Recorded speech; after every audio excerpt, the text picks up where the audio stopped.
కష్టం చేస్తుంటే ఎండకు గారే చెమట, మాసిపోయిన బట్టలు, ఖాళీ జోబులు, ఆకలితో ఉన్న కడుపు, ఈ జీవితంలో చాలా విషయాలు నేర్పుతుంది. ఎవరిని నమ్మాలి, ఎవరిని నమ్మొద్దు, ఎవడు మనోడు, ఎవడు బయటోడు అని.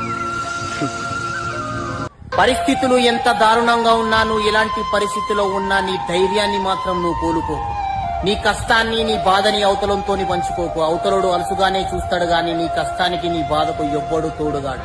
కొన్నిసార్లు కాలం నీకు అనుకూలంగా ఉండకుండొచ్చు, కొన్నిసార్లు నువ్వు అనుకున్న దానికన్నా అద్భుతంగా ఉంటుండొచ్చు. ఏదేమైనా నువ్వు అనుకున్నది ధైర్యంతోని ముంగడికడిగై ధైర్యంగా ముంగడికెళ్ళు మిత్రమా, ఇది గుర్తుంచుకో. మంచి సోపతి కానీ సుట్టిరికం కానీ 10 ఇచ్చి దగ్గర పెట్టుకోవాలి. చెడు సుట్టిరికం కానీ చెడు సోపతి కానీ 10 ఇచ్చి దూరం చేసుకోవాలి. అది ఎప్పటికైనా మంచిదే. కొంతమంది ఎన్ని బాధలున్నా ఎన్ని కష్టాలున్నా భరిస్తారు గాని అవతలోడు సంతోషంగా ఉంటే తట్టుకోలేరు. ఇది అన్నిట్లకంటే చెడ్డ అలవాటు. మార్చుకోర్రా, మీ బతుకులు జడ మారుర్రా.